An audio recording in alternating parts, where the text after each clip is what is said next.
je tiens à formuler un petit avant-propos concernant cette vidéo. Lors de sa traduction, il m'a été envoyé un rapport rédigé par François Ducluzel, commandité par l'OTAN.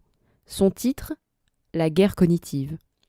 Cela tombait au moment propice, car le sujet de la conférence que je traduisais était exactement le même.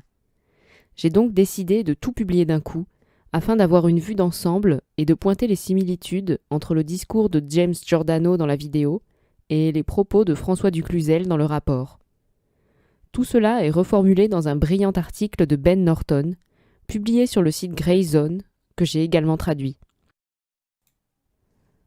Voilà le chapeau de l'article. Les gouvernements occidentaux de l'alliance militaire de l'OTAN développent des tactiques de guerre cognitive, utilisant les menaces supposées de la Chine et de la Russie pour justifier la conduite d'une bataille pour votre cerveau dans le domaine humain, pour faire de chacun une arme. Cette conférence et ce rapport viennent confirmer un certain nombre de craintes que bon nombre d'entre nous peuvent avoir. Notamment celle du contrôle mental des individus et à plus large échelle des populations, car il est clairement énoncé dans le rapport qu'il est et qu'il sera de plus en plus possible de générer des changements civilisationnels via la connaissance neurologique des êtres humains. Cela soulève beaucoup de questions, telles que sur qui expérimente-t-il ces découvertes, à quelle échelle, à quelle occasion et pour quels objectifs. Comme le dit James Giordano à la fin de la conférence, vous verrez dans vos carrières professionnelles et vos vies personnelles les sciences du cerveau toujours plus infiltrées et intégrées, non seulement dans l'espace de combat, mais du chevet à la salle de réunion et au-delà. Elles feront partie de vos vies réelles, dans la manière dont nous nous engageons les uns envers les autres, dont nous nous traitons les uns les autres, dont nous interagissons et peut-être dont nous combattons. Comprendre les sciences du cerveau et leur pouvoir deviendra l'une de vos responsabilités obligatoires, non seulement en tant qu'officier militaire, mais en tant que citoyen du XXIe siècle globalisé. C'est donc en quelque sorte un aveu que ces découvertes et technologies sont déjà utilisées sur nous et qu'elles le seront de plus en plus. Je vous invite donc à porter une attention particulière à ces informations qui sont, à mon avis, cruciales. La vidéo est dense. Vous pouvez la regarder en vitesse plus lente si vous souhaitez saisir toutes les subtilités. L'article est quant à lui plus accessible et ne rentre pas trop dans les détails. Il fait un bon état des lieux et permet d'avoir un résumé rapide du rapport de l'OTAN. Pour les plus téméraires, vous avez le rapport complet de 45 pages en version française. 2 versions sont disponibles, une vierge et une autre où j'ai surligné ce qui me semblait être le plus pertinent et le plus préoccupant. Je vous laisse donc découvrir le monde merveilleux des neurosciences. Merci à tous de vos nombreux dons et de votre soutien, qui me permettent de continuer ce travail de réinformation chaque jour. Bon visionnage à tous. Bonjour et merci d'être venu à la conférence d'aujourd'hui du Modern World Institute avec le Dr James Giordano. Le Dr James Giordano est professeur au département de neurologie et de biochimie, chef du récent programme d'études éthiques au Centre Pellegrino de bioéthique clinique et co-directeur du programme Onin Pellegrino en sciences du cerveau, droit et politique de santé mondiale au Centre médical de l'Université de Georgetown. Le Dr Giordano est également membre attitré du conseil consultatif du secrétaire du département américain de la santé et des services sociaux sur les protections de la recherche humaine en tant que chercheur et chef du projet sur le cerveau humain de l'Union européenne. Il a été membre attitré du conseil sur les questions juridiques et sociales de neuroéthique de l'agence DARPA sur les projets de recherche avancée de la défense et membre consultatif principal de la branche d'évaluation multisectorielle de l'état-major interarmé du Pentagone. Ça fait beaucoup. Dans son temps libre, il a été l'auteur de près de 260 publications en neurosciences et neuroéthique. 7 ouvrages et 13 livres blancs du gouvernement sur l'éthique de la neuroscience et la biosécurité, et est rédacteur en chef de la revue internationale Philosophy, Ethics and Humanities in Medicine. Dr Giordano, merci d'être avec nous aujourd'hui. Non, n'applaudissez pas maintenant. Attendez la fin, parce que la pression sur ma prestation est beaucoup trop sévère si vous faites cela. Et je pense que vous n'allez probablement pas applaudir à la fin. Mais ce que je vais entendre est le claquement de vos fesses qui se serrent de trouille. C'est bien, c'est que ce sera réussi. No PDAs, but I do want you to come up and say hello. Your mother says hello. Everybody has a mother, I know hers. So, Donc, nous sommes ici pour parler aujourd'hui du fait que le cerveau est et sera le champ de bataille du XXIe siècle à bien des égards. Fin de l'histoire. Nous pourrions arrêter là, et je pourrais vous laisser retourner dans vos unités respectives et y réfléchir un moment. Mais je suis ici pour vous dire, aussi vrai qu'il y a un gros vieux nez tyrolien sur ce visage, que vous rencontrerez une forme de science neurocognitive utilisée comme arme, non seulement dans votre carrière militaire, mais aussi dans votre vie personnelle et professionnelle. Attendez-vous à ce que ces deux choses coïncident ou non. Donc, l'idée du cerveau, en tant que champ de bataille, est très importante, et plus important encore, cet autre aspect qui se trouve là-haut, qui est le carré des armes de destruction massive. S'il vous plaît, habituez-vous à cela, parce que cela va faire partie du concept de guerre ordinaire et d'une innovation militaire continue dans votre carrière. Les armes de destruction massive et de perturbation. La disruption et l'influence seront la clé de la création de pures compétences en engagement asymétrique. Laissez-moi vous le répéter. Ce sera la clé pour créer une pure compétence en relation et engagement asymétrique. Si nous parlons de ce qu'est la science du cerveau, permettez-moi de vous donner un bref aperçu de ce domaine, qui est maintenant appelé neurosciences. En tant que domaine à part entière, la neuroscience n'existe que depuis 40 ans. Je le sais parce que j'ai été neuroscientifique pendant environ 38 de ces 40 années.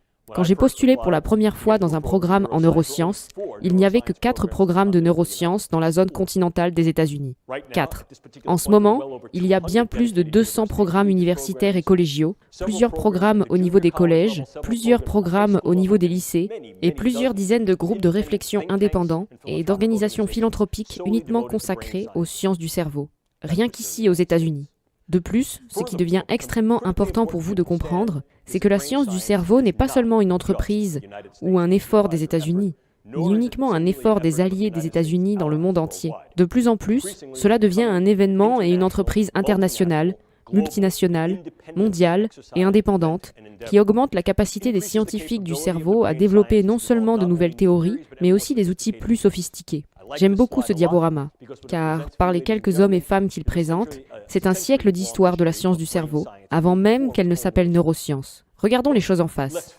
Depuis aussi longtemps que les êtres humains regardaient leur reflet dans un bassin et reconnaissaient que cette chose qui les regardait était eux-mêmes, il y a eu un certain intérêt pour ce qui fait mon moi, ce qui me fait penser, ce qui me fait ressentir, ce qui me fait me comporter comme je le fais, et vous, vous comportez et pensez comme vous le faites. Qu'est-ce que la conscience de moi-même? Est-ce que j'ai un libre arbitre et quelle est la nature de cela? Et comment pouvons-nous l'affecter de multiples manières, qui vont du non-cinétique jusqu'au cinétique? Si nous faisons un saut dans les siècles vers l'ère des Lumières, nous pouvons voir les grands penseurs d'avant et pendant les Lumières, incluant entre autres des gens comme René Descartes, qui ont réfléchi au sens de cogito ergo sum. Je pense donc je suis. L'inverse de l'affirmation qui, dans de nombreux cas, était implicite, mais devient maintenant de plus en plus explicite. Qu'est-ce qui me fait penser? Et si je peux comprendre ce qui me fait penser, et vous fait penser, et vous fait ressentir, alors cette compréhension peut en fait colorer, sinon influencer directement la façon dont vous et moi interagissons. Mais plus que cela, si en fait je comprends comment votre cerveau fait ce qu'il fait, je peux peut-être accéder à votre cerveau et l'affecter indirectement et directement. Et ce que cela nous permet de faire, c'est de créer une possibilité potentielle énorme, une possibilité et une probabilité potentielle de ce que les sciences du cerveau peuvent faire et feront. Souvenez-vous de ces 3 lettres. A et A. Gardez-les comme votre mantra sacré pour la durée de ce cours aujourd'hui, et tout au long de votre carrière professionnelle, et de toutes les occasions que vous aurez d'interagir et d'essayer de comprendre le pouvoir que le cerveau et les sciences cognitives peuvent vous offrir. A. La capacité d'évaluer le cerveau et ses fonctions. A. La capacité d'accéder au cerveau à une variété de niveaux, du subcellulaire jusqu'au social. A. La capacité d'affecter les cerveaux et les individus dans lesquels ces cerveaux sont incarnés et les écosystèmes dans lesquels ces individus s'engagent, rencontrent, du niveau de l'individu au groupe, jusqu'à la communauté et à la population. Regardez le pouvoir que cette compréhension, ces outils et techniques des sciences du cerveau offrent. C'est là devant vous, à l'écran.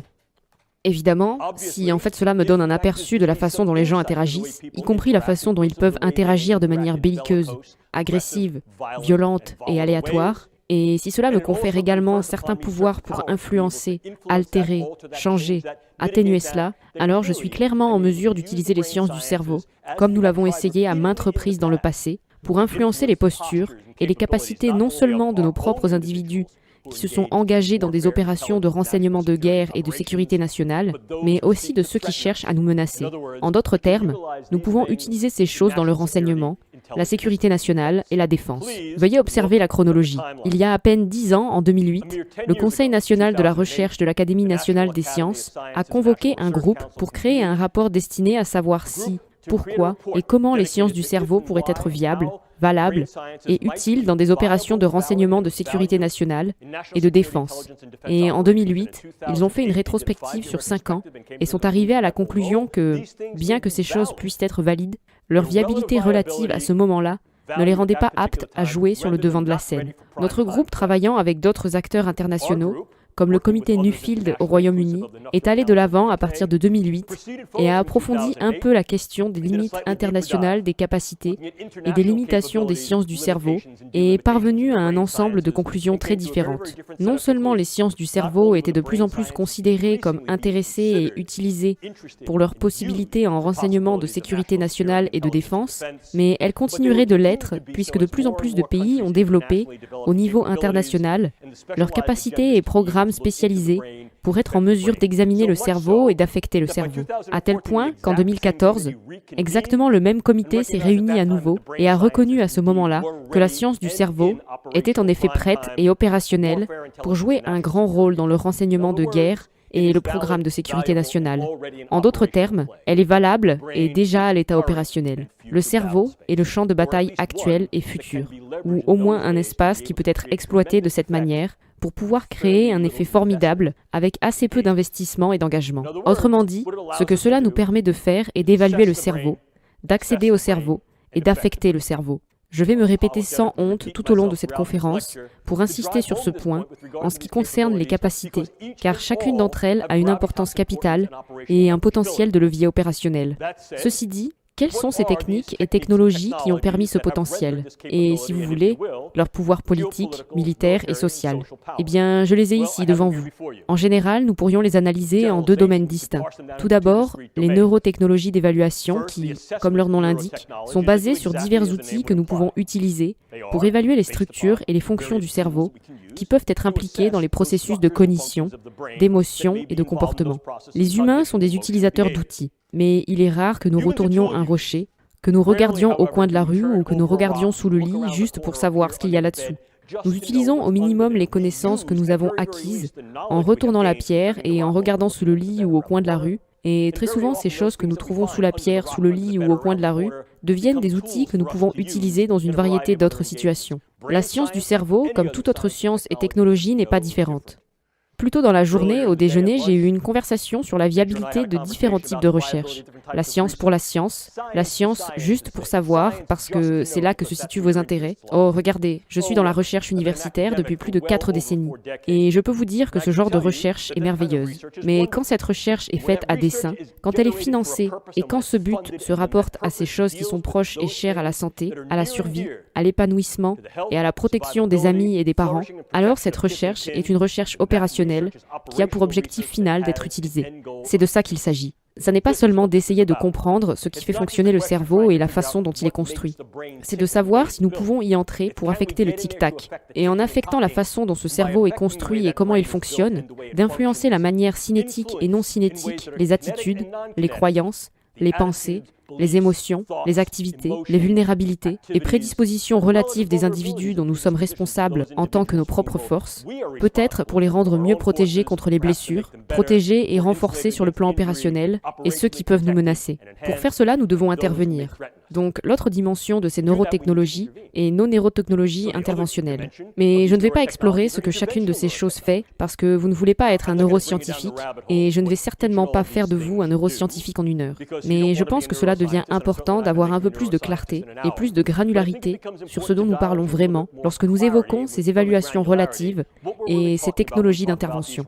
Dans le premier cas, celui qui suscite probablement le plus de confrontation et de contestation, ce sont les différentes formes de neuroimagerie, la capacité d'imager le cerveau vivant pour pouvoir voir quelles zones cérébrales sont différemment actives lorsque nous nous engageons dans différentes pensées, sentiments, émotions et tâches, puis corréler l'interaction de ces nœuds et réseaux avec des modèles concrets qui se produisent non seulement chez les individus, mais dans les groupes d'individus. En d'autres termes, si je peux voir comment le cerveau de ce monsieur a fonctionné, qu'il soit éveillé ou endormi, l'idée est que je peux alors tout comprendre. Je plaisante. Je peux mieux comprendre. Relax. Je peux seulement mieux comprendre non seulement ce qui le rend heureux, agité, impliqué ou fatigué, mais je peux alors en quelque sorte modifier mon discours pour qu'il se sente plus heureux, plus engagé et moins fatigué. En faisant ainsi, je peux prendre les informations que j'ai sur le fonctionnement d'un cerveau et je peux en faire bon usage, un usage pratique. Pensez à cela. Si je sais ce qui vous fait vibrer en tant qu'individu, et que je suis ensuite capable de générer des modèles de relations, de similitudes ou de différences entre vous et d'autres individus, je pourrai alors générer des informations qui me permettront d'interagir avec vous de manière plus significative pour notre niveau d'interaction. En d'autres termes, plus j'en sais sur ce qui vous fait vibrer, plus mes interactions peuvent être orientées avec vous pour vous faire vibrer comme je veux, de la manière que je veux. À l'évidence, il faut de l'énergie pour placer les gens dans un gros aimant et scanner leur cerveau. Il y a tout un tas de choses qui sont des limitations à l'imagerie cérébrale. Nous le reconnaissons. Cela fait partie de la mission. Nous cherchons à délimiter ces contraintes particulières à travers l'utilisation de co-enregistrements sous différentes formes de neuroimagerie. Nous l'améliorons.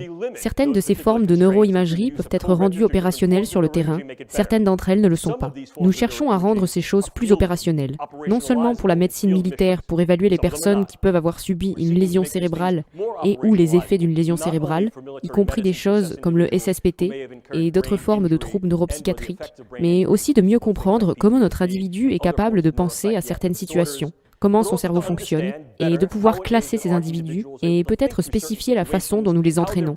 Pour savoir qui supporte cet entraînement, nous maximisons alors leur performance.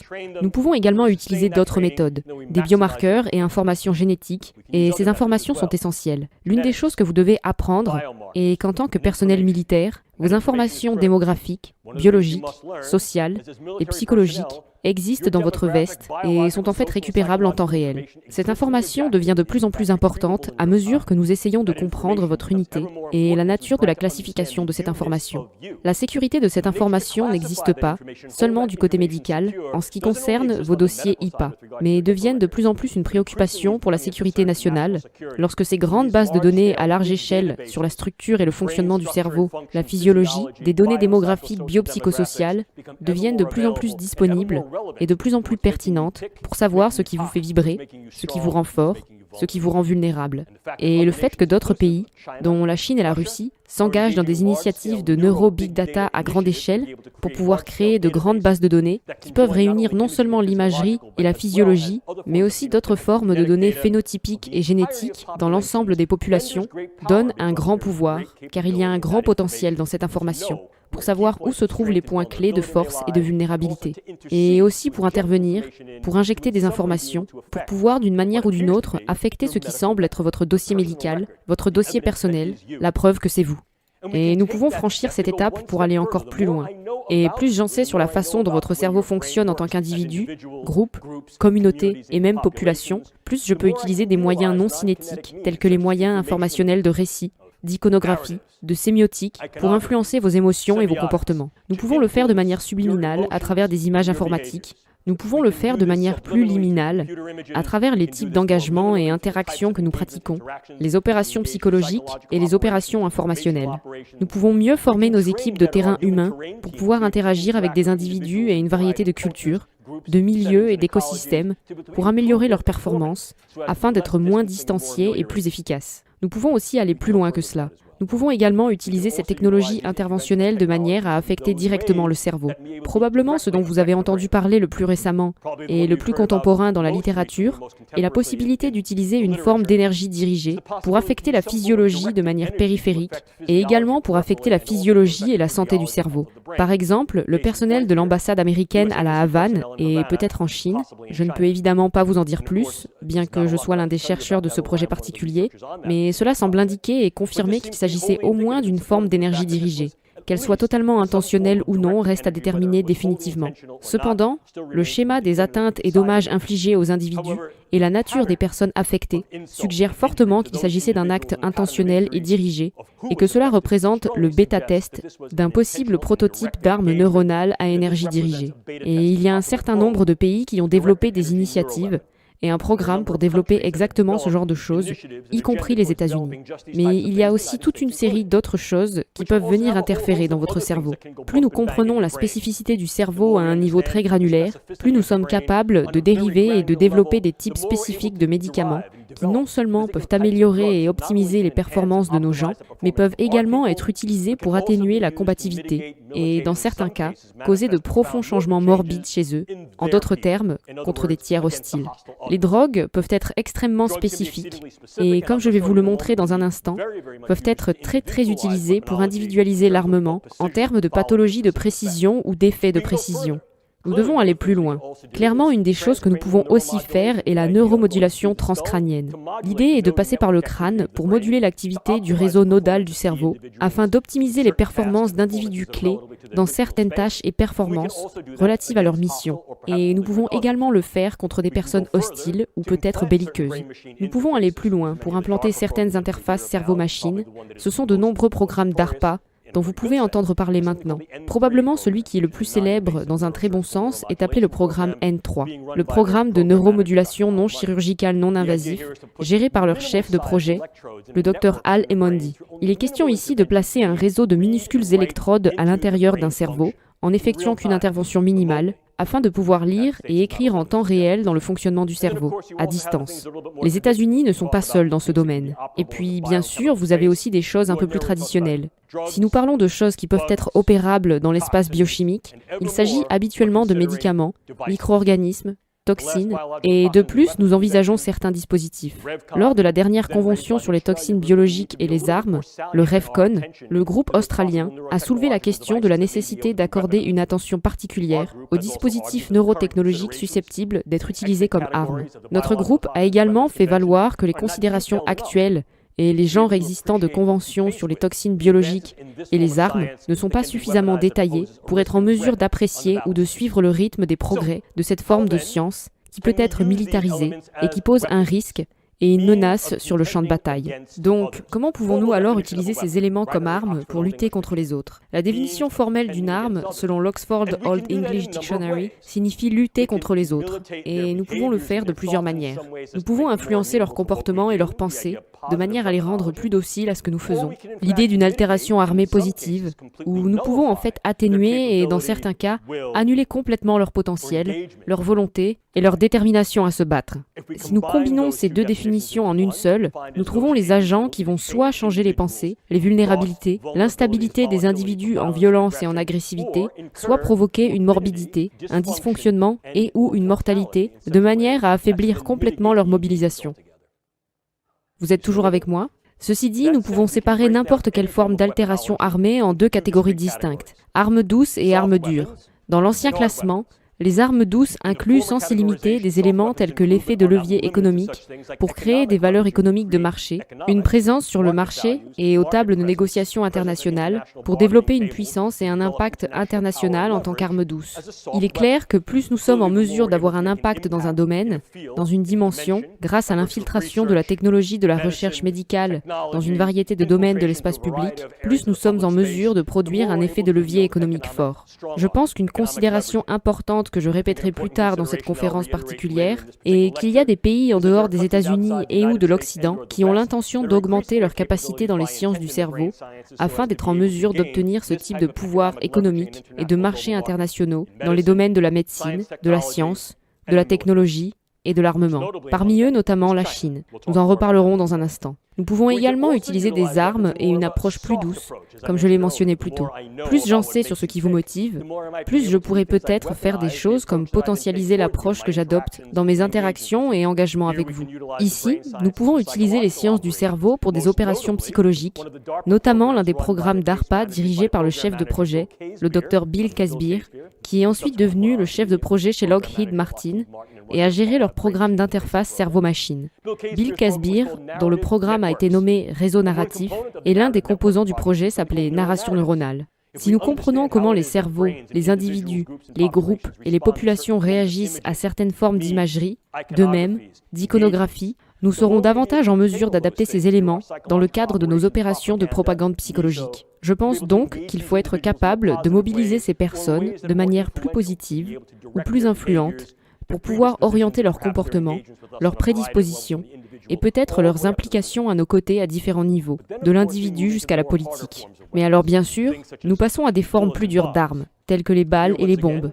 Et ici, encore une fois, permettez-moi de répéter ce dont nous parlions du côté neural, les drogues, micro-organismes, toxines et dispositifs. Mais bien sûr, si nous répandons l'idée d'altération armée douce dans une militarisation dure, nous voyons également l'utilisation des données biologiques comme une arme viable, manipulant les données biologiques afin que je puisse ensuite mettre dans vos dossiers médicaux particuliers des informations subtiles qui peuvent changer la décision de savoir si vous êtes malade ou non, changer la façon dont vous êtes traité, influencer les dispositions qui vous sont imposées en termes d'assurance, de soins, d'aptitude au service militaire.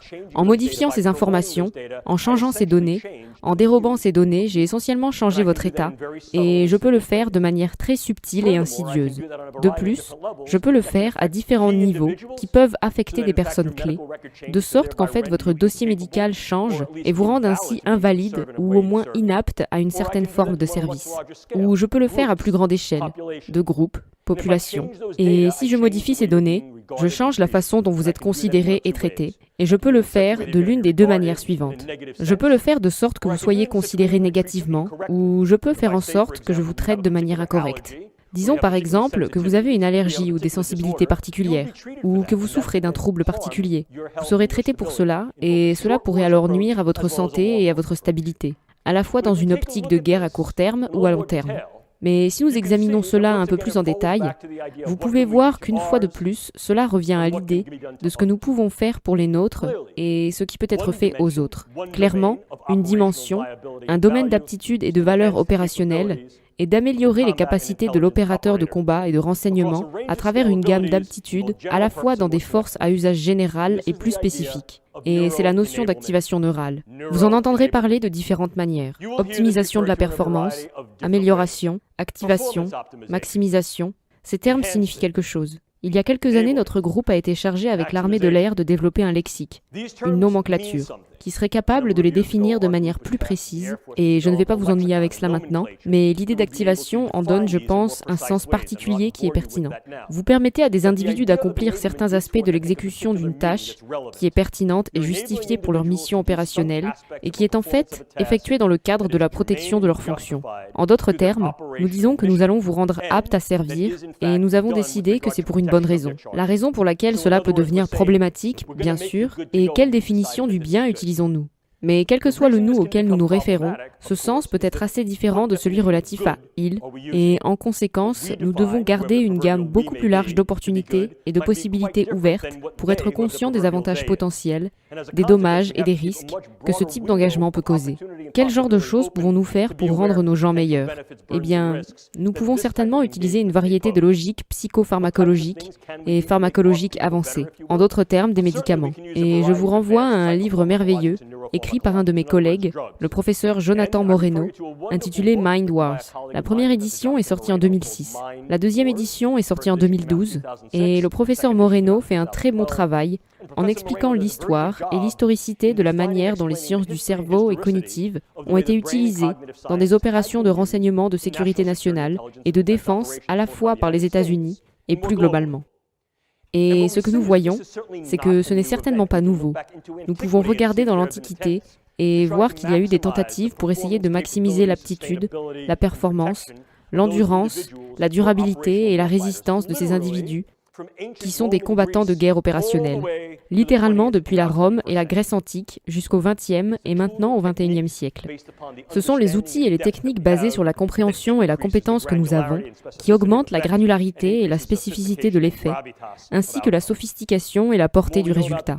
Plus nous en savons sur le cerveau, plus vous pouvez développer des agents de plus en plus sélectifs pour affecter les structures et les fonctions du cerveau et de la cognition, les émotions et les actions, et plus nous pouvons le faire d'une manière qui ressemble plus à un tir de précision qu'à des chevrotines.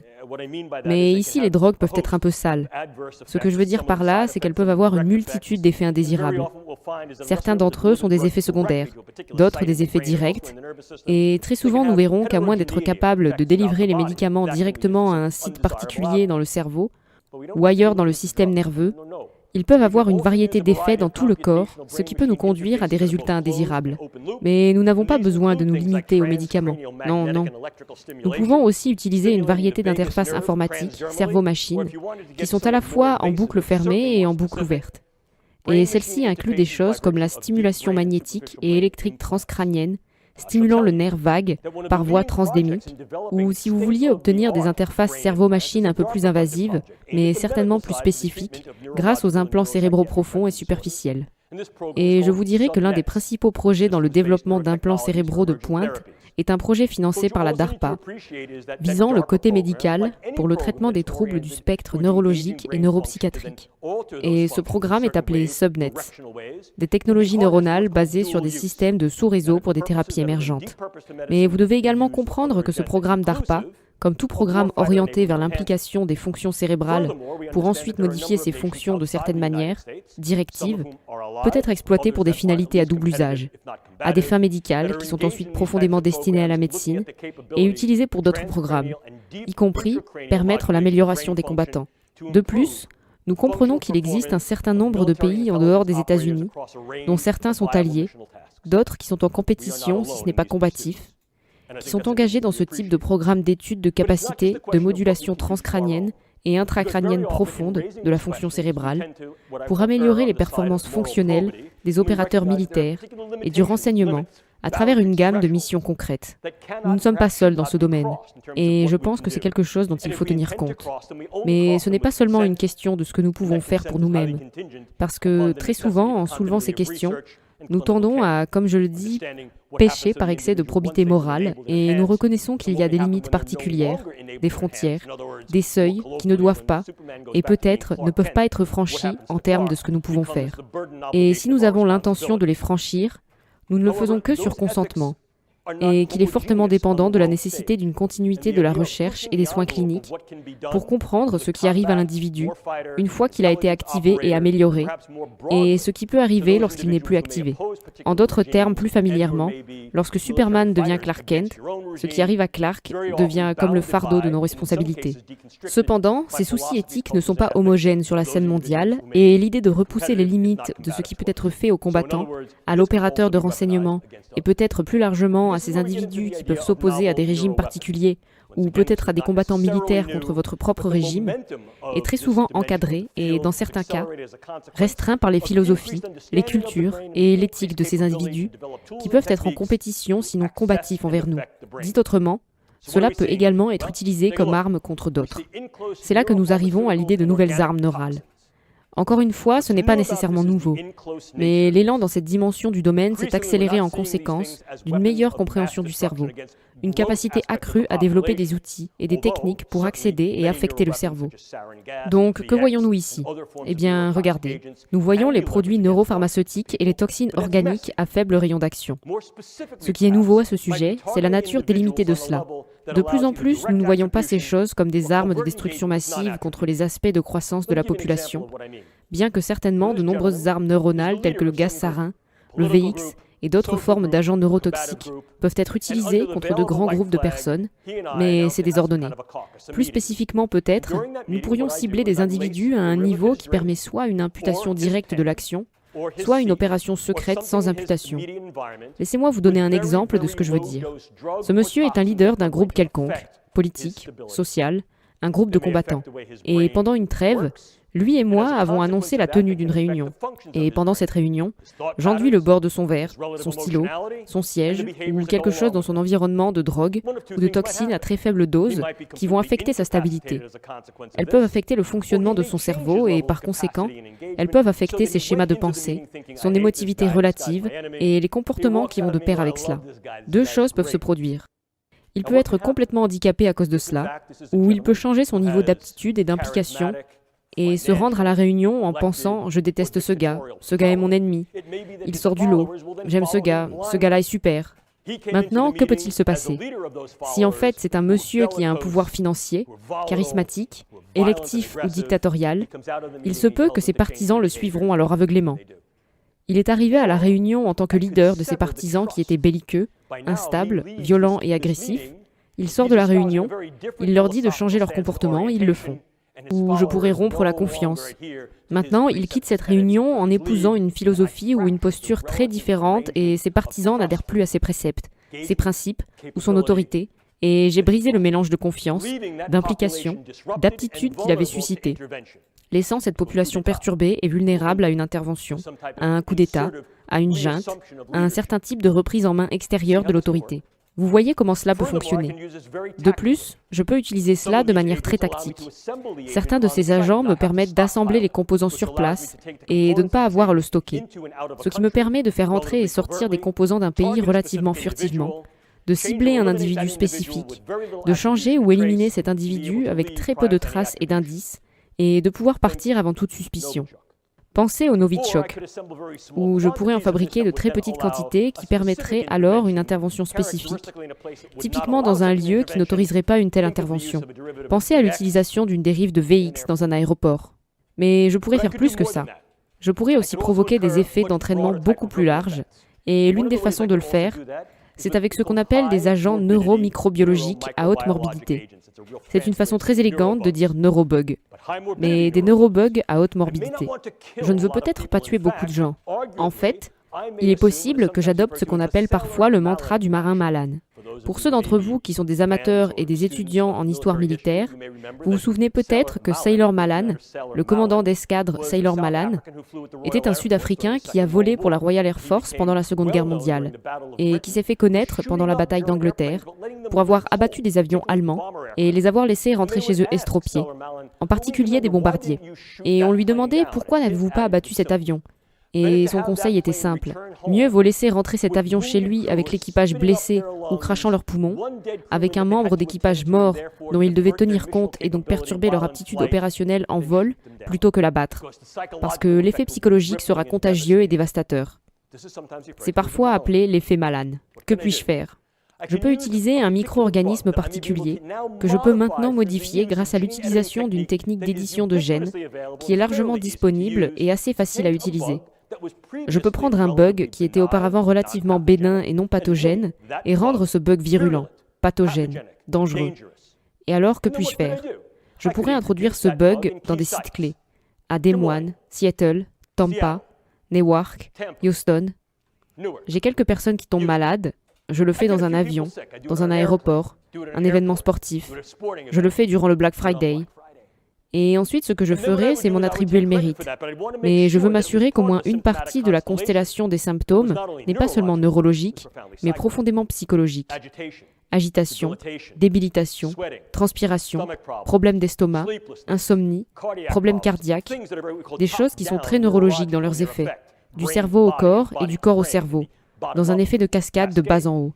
Alors, ce que je ferai, c'est que je me mettrai sur Internet et j'y publierai. Je l'ai fait. Oh oui, avec ce dangereux groupe G dont vous devriez tous avoir peur. Et en fait, c'est beaucoup plus répandu que je ne le laisse entendre. Ce ne sont que les premiers cas. J'ai laissé ces micro-organismes parcourir tout le pays et vos signes avant-coureurs sont agitation, anxiété, inquiétude, insomnie, problèmes d'estomac, problèmes cardiaques. Qu'est-ce que j'ai fait ? J'ai bien soufflé sur les braises des inquiets. Au premier coup, je fais courir tous les hypocondriaques chez leur médecin. Mais c'est au deuxième et troisième coup que je fais en sorte que les personnes commencent à s'inquiéter d'avoir été exposées à cela, que les enfants aient été exposés, que leurs proches et leurs familles aient pu être exposés à cela. Bien sûr, les médecins, le ministère et les services de la santé publique disent « Oh non, ce n'est pas ce qui se passe ».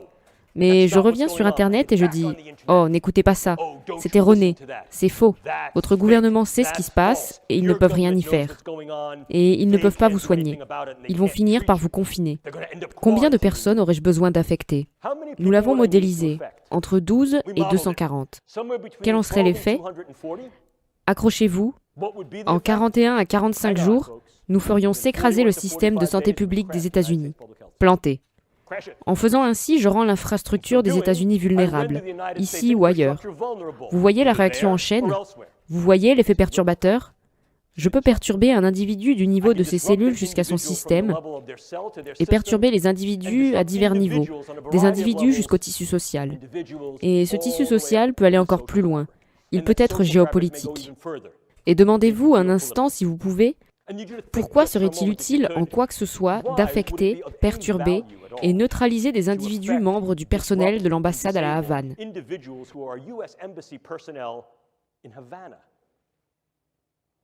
Quand est-ce arrivé? Que se passait-il? Quel serait l'avantage de briser une confiance économique, politique et sociale croissante dans une partie du monde? Qui en bénéficierait? Quels seraient les effets à long terme? Par exemple, d'au moins signaler que le personnel de l'ambassade des États-Unis et le personnel des services diplomatiques sont vulnérables à ces types de menaces. Pouvez-vous associer la menace à un type de stimulus conditionnel pour susciter une réaction chez les inquiets? Je ne propose que des suggestions possibles pour vos spéculations et vos réflexions, si vous voulez. Nous pouvons même aller plus loin. L'un des développements les plus récents est que la matière nanoparticulaire peut être stabilisée pour la distribution. Si vous ne savez pas ce que sont les nanoparticules, c'est cette matière qui existe à une échelle de 10 puissance moins 9 mètres. Très très petit, plus petit qu'une cellule. Et nous pouvons fabriquer des matériaux ayant des propriétés spécifiques qui peuvent être contrôlés grâce à la bio-ingénierie dans leur chimie physique pour s'auto-agréger, pour pouvoir s'agréger dans des zones particulières en fonction de leur biologie et de votre sensibilité chimique. Mais maintenant, nous allons encore plus loin. Il y a quelques semaines à peine, il a été annoncé que vous pouvez aérosoliser des nanomatériaux et franchir une étape de plus. Je peux créer de petites unités robotiques, des unités robotiques contrôlables à l'échelle nano, et les deux peuvent être aérosolisés pour créer un nano-essaim de matériaux biopénétrables que vous ne pouvez pas voir, qui peuvent pénétrer dans tous les filtres biochimiques les plus robustes, capables de s'intégrer eux-mêmes à travers une variété de membranes, muqueuses, bouche, nez, oreilles, yeux, où ils peuvent alors entrer dans le système vasculaire pour créer des agrégats qui peuvent affecter le système vasculaire du cerveau ou peuvent se diffuser directement dans l'espace cérébral, et ceux-ci peuvent être transformés en armes. Et ils peuvent être réalisés à une échelle telle que leur présence est presque impossible à détecter, et ainsi leur origine devient extrêmement difficile à démontrer. De quelle quantité de ce matériau aurais-je besoin? Regardez, c'est la pointe de mon stylo. Cette quantité de nanomatériaux, si elle était capable de se maintenir disponible sous forme d'aérosol, pourrait en fait vous affecter tous. Ou en fonction de l'endroit d'où je viens à New York, tout le monde. Regardez ça. Regardez ça. Je transporte ces matériaux. Les voyez-vous? Dois-je trimballer une arme géante dans la salle? Pas la peine. Et si en fait j'utilisais une sorte d'appareil aérien sans pilote ou un vecteur de livraison terrestre sans pilote, comme un drone ou un insecte, je pourrais faire quelque chose avec ça. Mais continuons. Pourrais-je aussi utiliser toute une série d'appareils pour pouvoir toucher des personnes proches? Par exemple, pendant des entretiens, pendant des activités sociales, pendant des activités d'une équipe d'hommes de terrain, ou à distance dans une pièce, dans un théâtre, dans un avion et un bus, dans un magasin, dans un centre commercial? La réponse est de plus en plus oui. Et cela représente pour nous à la fois un défi et une opportunité. Le défi est que ce que nous constatons de plus en plus, c'est qu'il est relativement facile d'obtenir les neurosciences et la technologie. Bon nombre de choses dont je viens de vous parler sont viables et peuvent être obtenues directement par le consommateur ou directement par le scientifique. Nous savons également que de nombreux produits disponibles directement par le consommateur peuvent être facilement modifiés pour créer des choses qui ont un potentiel d'armement beaucoup plus élevé. Mais plus que cela, nous reconnaissons également qu'il y a des efforts dédiés de la part des États, nations et même de groupes d'acteurs non étatiques et de nations de plus en plus virtuelles qui utilisent des monnaies virtuelles pour financer des efforts de recherche dans ces domaines. J'aimerais penser que je suis un type malin qui parle à un groupe d'individus très intelligents, mais regardons les choses en face. Nous ne sommes pas les seules personnes intelligentes dans le monde, et si nous pensons de cette façon, il y a beaucoup d'autres personnes qui pensent aussi de la même manière. Certaines d'entre elles sont nos alliés, d'autres peuvent être nos concurrents, et d'autres sont des combattants ou des gens hostiles. Et c'est cela en fait la réalité. De plus, nous reconnaissons que le but, en particulier parmi les actions des États-Unis et de leurs alliés, est de lutter pour le droit et l'honneur, mais aussi de préserver notre propre honneur, prendre une haute posture morale si vous voulez. Et en effet, cela a été le cas dans la majorité des engagements des États-Unis tout au long de notre histoire. Cependant, l'une des choses qui peut se glisser ici, c'est qu'il y a une sorte d'abrogation, d'interdiction, de prescription contre la poursuite de ce type de recherche dans sa possible traduction dans le secteur civil. Vous avez entendu tout à l'heure, dans la très belle introduction que le capitaine Bender m'a faite, que j'ai eu l'occasion de travailler avec le projet de l'Union européenne sur le cerveau humain, spécifiquement en tant que chef de projet pour la science du cerveau à double usage. Et l'une des considérations qui en est ressortie était qu'absolument aucun de ces projets sur le cerveau humain, à nouveau un effort multinational, ne peut et ne doit être intégré dans le programme de renseignement de guerre et de sécurité nationale. C'est assez réaliste. L'idée est que ces choses ne devraient être utilisées qu'à des fins pacifiques. Mais cela crée aussi un défi. Et ce défi est simple. Si en fait je choisis de ne pas m'entraîner d'une certaine manière, de ne pas m'entraîner 3 jours par semaine, si en fait les personnes qui pourraient choisir d'entrer en conflit avec moi s'entraînaient d'une manière que je n'adopte pas, et s'entraînent les jours de la semaine où je ne le fais pas, elles pourraient profiter d'un avantage décisif. Que faisons-nous à ce sujet? Encore une fois, je pense que cela devient pour le moins une question problématique à débattre, parce que nous reconnaissons que dans de nombreux cas, le secteur civil non seulement n'est pas en mesure de s'engager dans ce type de recherche, certainement beaucoup le sont, mais dans certains cas, il ne doit pas s'engager dans ce type de recherche, selon les recommandations auxquelles j'ai fait allusion brièvement. Toutefois, la question devient alors comment apprécier le défi international, le risque et la menace que le progrès des sciences du cerveau et des sciences cognitives offre pour la militarisation mondiale avec le cerveau comme prochain champ de bataille. Il est clair que cela définit une certaine gamme de solutions et certains ont affirmé, moi y compris, qu'il devait y avoir des efforts gouvernementaux plus dirigés, plus détaillés et plus dévoués dans ce domaine en particulier, afin de pouvoir faire progresser les sciences du cerveau avec un financement durable, pour comprendre quels sont les risques et les menaces potentielles et pour développer une position de préparation. Cela devient de plus en plus important d'observer les pays qui ont des programmes notables et identifiés avec un niveau élevé d'investissement du PIB et ou d'autres niveaux d'investissement économique pour faire progresser les sciences du cerveau et ainsi qui sont soit directement utilisables ou qui ont ce que j'appellerais un potentiel explicite d'utilisation à double usage. Une considération importante que je veux que vous gardiez à l'esprit est que l'estimation actuelle basée sur l'analyse des tendances est que d'ici 2025, plus de 50% de la recherche, du développement, des tests, de l'évaluation et l'utilisation possible des sciences du cerveau en général se feront en dehors de l'Occident. En dehors de l'Occident. En outre, nous comprenons qu'il y a un effort ciblé en Chine pour pouvoir engager les plans quinquennaux actuels et futurs pour faire ainsi progresser la science du cerveau, afin d'être en mesure d'avoir un niveau de pertinence plus élevé en ce qui concerne la recherche, son potentiel d'application en médecine et dans d'autres domaines, y compris le double usage possible avec une utilisation directe dans le cadre de la guerre, du renseignement et de la sécurité nationale. Cela crée des opportunités pour le tourisme de recherche, le tourisme médical et la capture de marché. Et encore une fois, cette capture de marché peut être exploitée comme guerre économique en termes de capacité à déstabiliser le marché mondial dans l'économie mondiale, ce qui est pertinent pour cette forme de biosciences et technologie. Mais nous reconnaissons également que ces choses sont utilisées pour des applications militaires. Il existe certainement des opportunités et des programmes ciblés pour cela en Chine. Nous reconnaissons également qu'il y a eu des activités et des initiatives ciblées dans l'ancienne Union soviétique qui ont maintenant été traduites, perpétuées dans l'infrastructure russe actuelle de la science biomédicale ou à des fins militaires. Et nombre d'autres pays ont mené des actions en ce domaine, y compris l'Iran, la Corée du Nord, l'Inde, la Bolivie. Certainement, parmi les États-Unis et ses alliés, vous reconnaissez les États-Unis, le Royaume-Uni, le Canada, Israël, et il y a des projets gouvernementaux en Europe. Nous voyons aussi des actions au Japon. Mais il y a une menace qui se profile, celle de l'acteur non étatique. La menace est la nation virtuelle qui établit sa souveraineté au sein d'une souveraineté, afin de pouvoir dire « nous sommes immunisés ou insensibles à vos lois et règlements ». Essentiellement une diaspora possiblement destructrice. Et ce que nous voyons de plus en plus, c'est l'utilisation des devises Bitcoin et similaires qui permettent de financer ce genre de choses d'une manière qui était jusqu'à présent économiquement inimaginable, sinon impossible. Donc par conséquent, nous constatons que les paramètres de menaces, de risques, de défis et d'opportunités sont en augmentation. Nous sommes également préoccupés par la communauté des DIY, non pas parce que cette communauté de biohackers représente un groupe intrinsèquement malveillant ou malfaisant, mais en raison de sa vulnérabilité relative à l'infiltration.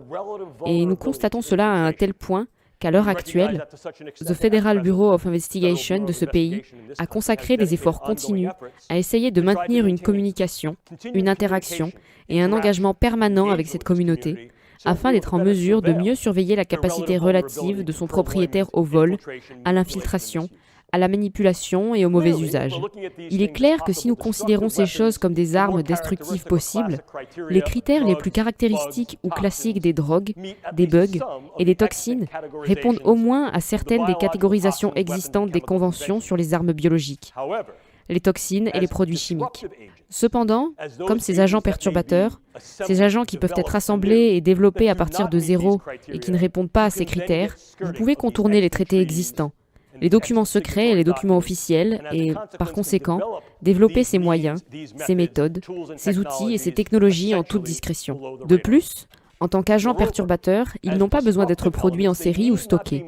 Mais c'est là leur ingéniosité.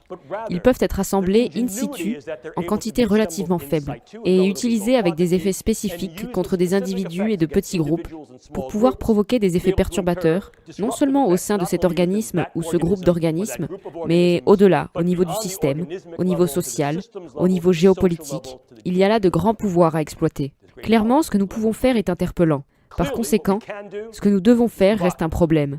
Mesdames et messieurs, je n'ai pas de réponse à vous donner, mais je vais vous soumettre plusieurs questions et possibilités. Une des choses que nous devons comprendre est que cela représente, si vous voulez, une piste de vitesse bioscientifique. Considérez une vraie piste de vitesse. Beaucoup de candidats. Je vous ai déjà montré les inscriptions. Le rythme est très rapide. La vitesse de passage du concept à la construction dans la science du cerveau est d'environ 60 mois calendaires. Et c'est de plus en plus comprimé, de sorte que les développements dans les sciences du cerveau qui sont prêts techniquement peuvent être réalisés en 48 mois calendaires. C'est très rapide. Nous savons que non seulement il y a beaucoup d'inscriptions, que c'est très rapide, mais que les prix sont énormes. Des prix économiques, des prix de notoriété sur le front biomédical, des prix de puissance potentielle et d'armement sur le front des conquêtes, de l'armement, des renseignements, de la sécurité nationale. Nous avons également admis qu'il y avait des risques et des préjudices possibles, non seulement pour ceux qui sont sur la piste, mais aussi pour ceux qui l'entourent. L'idée est donc que, si nous nous engageons dans cet espace, comment pouvons-nous nous y engager avec une certaine prudence? Comment entrer dans l'espace de manière pragmatique et comment y être préparé? Notre groupe a été chargé de développer ces protocoles et paradigmes et les a appelés paradigmes d'évaluation d'atténuation des risques en neurotechnologie opérationnelle. La rampe d'accès à la piste biotechnologique neuronale, si vous voulez. Je ne vais pas vous ennuyer en lisant la diapositive, mais je veux que vous prêtiez une attention particulière à l'encadré du bas. C'est Zbigniew Brzezinski. En 1970, il a fait preuve de clairvoyance en disant qu'au cours des prochaines décennies, nous verrions une fiabilité et une valeur croissante de la capacité d'agir sur l'espace neurocognitif. Il avait une sorte de boule de cristal dans cette déclaration. Nous y sommes et nous y serons de plus en plus. Nous y sommes basés non seulement sur nos propres initiatives, mais aussi sur celles de groupes à travers le pays. C'est un domaine pour lequel nous devons au moins être préparés. Un simple principe de précaution n'aura plus cours. Pourquoi ? Premièrement, il ne devrait pas. Deuxièmement, il est anachronique. Simplement parce que nous reconnaissons que dans certains cas, les risques peuvent être élevés et qu'il peut y avoir certains avantages. Un simple principe de précaution dit que si les risques ou les menaces sont supérieurs aux avantages, n'y allez pas. Cependant, nous devons également être préparés et adopter un principe de précaution plus avancé qui dit que vous devez examiner le potentiel, la probabilité et les possibilités liées à ces risques et menaces par rapport aux avantages d'une position de préparation. Et la préparation inclut très souvent de faire de la recherche pour comprendre comment ces choses fonctionnent et comment elles peuvent être utilisées. Comment le faisons-nous ? Voici quelques-unes des éventualités que je vous offre simplement comme proposition. Je vous demande d'y réfléchir. Premièrement, quelle est la justesse technique de toute forme neuronale de neurosciences et de technologie dans ces types d'agenda? Quelles sont les variables situationnelles clés qui peuvent être pertinentes pour son utilisation ou sa non-utilisation? Y a-t-il une évaluation ou une révision des divers concepts éthiques qui peuvent guider ces utilisations dans la pratique? Et pourrions-nous avoir besoin de développer, dans certains cas, de nouveaux cadres, de nouvelles fondations éthiques plus applicables, étant donné que la science et la technologie peuvent évoluer à une vitesse à laquelle notre éthique et nos politiques ne sont peut-être pas encore adaptées? Je ne vais pas vous ennuyer avec ces contingences, mais ce que je veux que vous fassiez, c'est les parcourir jusqu'au bout. L'idée ici est, pouvons-nous utiliser les neurosciences et la technologie Et si la réponse est oui, nous pouvons le faire, devons-nous le faire? Et si la réponse est nous y sommes déjà et il y a certains domaines et dimensions pour lesquels l'utilisation devrait être préconisée, par exemple la non-létalité est le moindre mal, causant moins de dommages que d'autres formes d'intervention et d'action qui sont actuellement utilisées, étant en mesure d'atténuer la capacité ou la volonté des individus à s'engager dans l'instabilité, en d'autres termes, améliorer la capacité des individus à bien s'entendre, cela a peut-être une certaine valeur. Si ces choses sont utilisées dans une approche militarisée plus ancienne, sont-elles utilisées de manière moins nocive que d'autres armes existantes? Ou quelles sont les positions que nous devrions adopter si une autre nation utilise cette forme d'armement, ce qui représente ce que je considère comme une proportionnalité comparative ou appropriée? Et finalement, si nous nous déplaçons dans cet espace, et je pense que nous le faisons de façon réaliste, non seulement maintenant, mais de plus en plus dans le futur, nous avons l'obligation et la responsabilité d'évaluer si oui ou non, les contingences du consentement à traiter nos propres gens sont en place. En d'autres termes, s'il y a des choses que nous allons faire pour optimiser les performances et les capacités de notre propre personnel. En d'autres termes, s'il y a des choses que nous allons faire pour optimiser les performances et les capacités de notre propre personnel, et s'il y a des choses qui sont faites sur la scène mondiale, y compris peut-être par nous et nos alliés, pourraient atténuer l'effet ou manifester un changement chez d'autres personnes. Sommes-nous prêts à accepter ces responsabilités? Les responsabilités pour les recherches en cours, les responsabilités pour des soins cliniques en cours, non seulement les nôtres, mais aussi ceux de la communauté internationale en raison du rôle que jouent les États-Unis et leurs alliés, et de la nécessité d'adopter une attitude morale irréprochable face au fait que nous développons des armes, et que ces armes sont développées par nous, nos alliés, et d'autres pays. La posture de préparation dicte que nous devons également être en mesure non seulement de contrer ces armes, mais aussi d'atténuer et de traiter les effets que ces armes engendrent. Et en fait, historiquement, très souvent ce que nous avons vu, c'est que cela a été l'intéressante marche de la science, de la technologie et de la médecine, où les progrès de la médecine surviennent très souvent en raison de la possible utilisation militaire de diverses formes de la science et de la technologie et des dommages qu'elles impliquent. Mais la question se pose toujours, mesdames et messieurs, quelle éthique devons-nous utiliser pour guider la recherche, le test, le développement et peut-être l'utilisation des neurosciences et des neurotechnologies dans ces programmes et initiatives? Clairement, ici aux États-Unis, comme avec toute société ouverte ou militaire, notre armée a une transparence relative vis-à-vis de la politique en ce qui concerne nos intentions, nos objectifs et nos opérations. Certaines choses sont tenues absolument confidentielles et classifiées. Vous ne montrez pas à l'autre équipe votre plan de jeu le vendredi et espérez gagner le match le dimanche. Non, bien sûr. Et les informations que nous pouvons comprendre sur ce qu'ils font grâce à notre surveillance approfondie et intermédiaire peuvent également être proches de celles du chef si vous voulez. Mais la transparence des intentions, des objectifs des opérations et des interventions militaires ici aux États-Unis a été primordiale pour la nature et le tissu de notre infrastructure, de notre politique et de notre gouvernement. Et il en va de même pour nos alliés. Ainsi, une partie au moins de ce processus doit être au moins pertinente, permise et guidée par l'éthique civile. Pourquoi?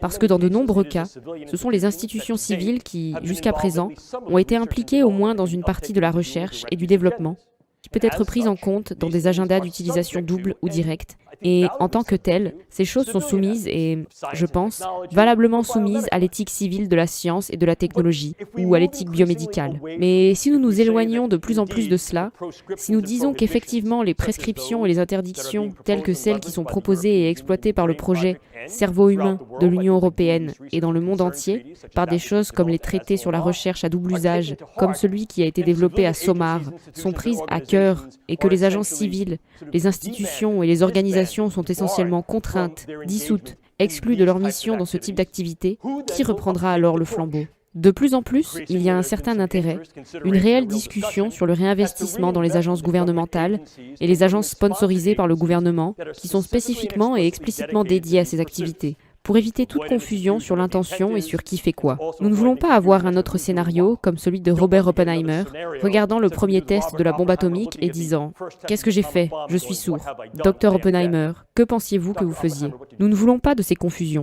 Nous voulons nous assurer qu'en fait, ceux qui s'engagent dans les sciences du cerveau ou les objectifs biomédicaux de bien-être, d'amélioration de la condition humaine, ne sont pas nécessairement confondus avec ceux qui pourraient alors adopter ces choses pour remporter des victoires.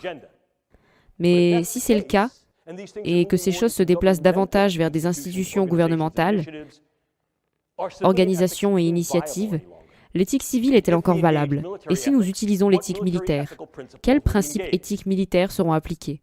L'utilisation, le développement, la recherche, la surveillance de ces choses particulières pour juste avoir plus? Et si en fait ces choses ne sont pas utilisées d'une manière strictement guerrière, où la guerre est déclarée par l'utilisation de ces agents, mais qu'ils ont quand même tendance à être belliqueux ou perturbateurs, pouvons-nous alors dire que nous pouvons justifier leur utilisation? En d'autres termes, il ne s'agit pas seulement d'une guerre juste, mais d'une utilisation juste dans ce cadre de conduite, quel qu'il soit. Et où pouvons-nous faire revivre une autre tradition plus ancienne et moins connue qui s'appelle Jus Contra Bellum, qui justifie l'utilisation pour prévenir la guerre. Ici, l'utilisation des sciences neurocognitives et du renseignement, des équipes de terrain humaines, des opérations psychologiques telles que les réseaux narratifs peuvent être viables pour désamorcer l'instabilité et la vulnérabilité à la violence et à la combativité. Mais encore une fois, nous devons considérer à quel niveau nous allons nous engager et si oui ou non l'éthique actuelle que nous avons en place est viable et valable pour le faire. Et comment ces choses peuvent alors être portées à l'échelle internationale? Parce que si, en fait, cela va exiger le discours mondial multinational requis, alors qu'il est clair que la pertinence mondiale de toute approche éthique doit être considérée. Et on dit très souvent que l'éthique a une grande bouche mais pas de dents. Mais les politiques et le droit international ont des couperets qui peuvent en fait être reconnus et peuvent mordre. Quelles sont les conséquences de ces développements pour les itérations en cours de la Convention sur les toxines et les armes biologiques, ainsi que pour les autres traités, politiques et lois internationales qui peuvent contribuer à orienter, voire à réglementer et à gouverner l'utilisation de ces instruments particuliers? La situation à laquelle nous sommes confrontés, mesdames et messieurs, est la suivante. Alors que nous commençons à démêler le nœud gordien du cerveau avec le développement des neurosciences et des technologies, nous nous trouvons dans la position précaire d'ouvrir la proverbiale boîte de Pandore. Si, comment, de quelle manière, dans quelle mesure, et quand ces techniques et ces technologies seront utilisées dans le cadre de programmes de renseignement et de sécurité nationale. Je vous suggère, mesdames et messieurs, que la boîte a déjà été ouverte. Ce sera notre travail, et de plus en plus votre travail, d'être capable de naviguer sur ce nouveau terrain, ce valeureux nouveau monde et ce qu'il implique. C'est Atlas. Le rôle d'Atlas était de maintenir en équilibre l'intégrité et le bien-être du monde sur ses épaules. Je ne suis pas d'accord. L'Atlas du XXIe siècle, comme vous le voyez ici, équilibre le monde sur sa tête. Ce que nous savons du cerveau a pu être fait avec le cerveau de tous ces organismes qui sont incarnés et qui existent dans leurs divers environnements, cultures et écosystèmes, parce que les sciences du cerveau et ces technologies confèrent une énorme capacité de connaissance, d'intervention. Avec un énorme potentiel vient un énorme pouvoir. Et avec un énorme pouvoir vient une grande responsabilité. Vous voyez, cette phrase est assez bonne pour Spider-Man, certainement assez bonne pour Goethe et Nietzsche, certainement assez bonne pour moi. Et je vous la transmets. Parce que, mesdames et messieurs, comme je l'ai dit au début, la neuroscience met le cerveau à portée de main. Que ce soit pour aider, pour guérir, pour transformer, c'est simplement l'effet de la condition humaine et comment nous mettons cela en jeu. Vous verrez dans vos carrières professionnelles et vos vies personnelles les sciences du cerveau toujours plus infiltrées et intégrées non seulement dans l'espace de combat, mais au chevet, à la salle de réunion et au-delà. Elles feront partie de vos vies réelles dans la manière dont nous nous engageons les uns envers les autres, dont nous nous traitons les uns les autres, dont nous interagissons et peut-être dont nous combattons. Comprendre les sciences du cerveau et leur pouvoir deviendra l'une de vos responsabilités obligatoires, non seulement en tant qu'officier militaire, mais en tant que citoyen du XXIe siècle globalisé. J'aime généralement terminer une conférence comme celle-ci en vous racontant une histoire personnelle. Mon père, un ancien homme de la marine, était ingénieur, et l'une des choses que papa aimait faire était de construire des trucs, comme bricoler. J'aime toujours bricoler. J'aime travailler avec des outils. Mon père était un gars vraiment brillant. Une des choses qu'il faisait, quand j'étais enfant, il rentrait à la maison tous les mois et m'apportait un nouvel outil, m'apprenait comment l'utiliser. Ils étaient donc assez petits. J'étais un jeune enfant. Je suis devenu assez adroit, ou du moins je pensais que j'étais adroit pour utiliser des outils, avec toute l'impulsivité et le zèle de la jeunesse, obtenant un nouvel outil avec une connaissance partielle. Je me souviens qu'un jour, mon père est rentré à la maison et il m'a dit « Jim, voici un nouvel outil ». Je l'ai pris, j'ai dit « Merci papa » et j'allais partir en courant. Mon père a mis ma main sur son épaule et il a dit « Jim, ralentis, mesure 2 fois, coupe 1 fois, parfois tu ne peux pas revenir en arrière ». Mesdames et messieurs, ainsi sont les sciences du cerveau. Elles peuvent et vont être de plus en plus utilisées dans les programmes de renseignement de sécurité nationale et de défense à l'échelle mondiale. Nous devons mesurer 2 fois et couper 1 fois et nous assurer que la coupe que nous faisons est bonne, juste, et qu'il n'y en a pas une qui nous coupe la gorge et la gorge des autres de manière irréparable. Je vous laisse avec la sagesse de mon père. Ce sont quelques-uns de nos livres blancs que nous avons soumis au groupe d'évaluation stratégique multisectorielle de l'état-major interarmé du Pentagone. Je peux mettre ces diapositives à votre disposition. Elles sont maintenant toutes dans le domaine public et à votre disposition. Si vous êtes intéressé par certains de nos travaux en cours par mon groupe de recherche, je vous fournis certains de nos propres travaux. C'est la partie de la conférence où je vais regarder directement la caméra. Il y a le plugin Autopromotion sans vergogne. Si cela vous intéresse vraiment, je n'ai eu l'occasion de m'entretenir avec vous que depuis 1 heure environ. Si vous voulez explorer plus en profondeur et lire tout cela de manière plus détaillée, plus granulaire et plus spécifique, je vous le recommande. Non pas parce que je vais m'acheter la nouvelle Maserati quand vous achèterez le livre, mais parce que j'en suis très fier. Non pas parce que je l'ai écrit, car je n'ai contribué qu'à quelques chapitres, mais parce que sa réalisation a été un effort de plusieurs années. C'est le résultat d'une série de conférences, d'abord un peu sensibles mais non classifiées, puis classifiées, qui ont été ensuite déclassifiées et qui ont rassemblé des leaders internationaux dans le domaine de la science militaire, de la bio-ingénierie, des neurosciences, de la philosophie, de l'éthique et du droit, pour qu'ils apportent leur point de vue, leur vision et leur voix sur ce qui se passe dans ce domaine à l'heure actuelle, avec quelques spéculations, une vision et des propositions sur ce qui pourrait être nécessaire à l'avenir, afin que nous soyons capables d'exploiter les capacités des sciences du cerveau, de relever les défis qu'elles présentent dans cet espace et de nous y préparer. À ce stade, je tiens à vous remercier tous pour votre attention. J'espère que je ne vous ai pas ennuyé.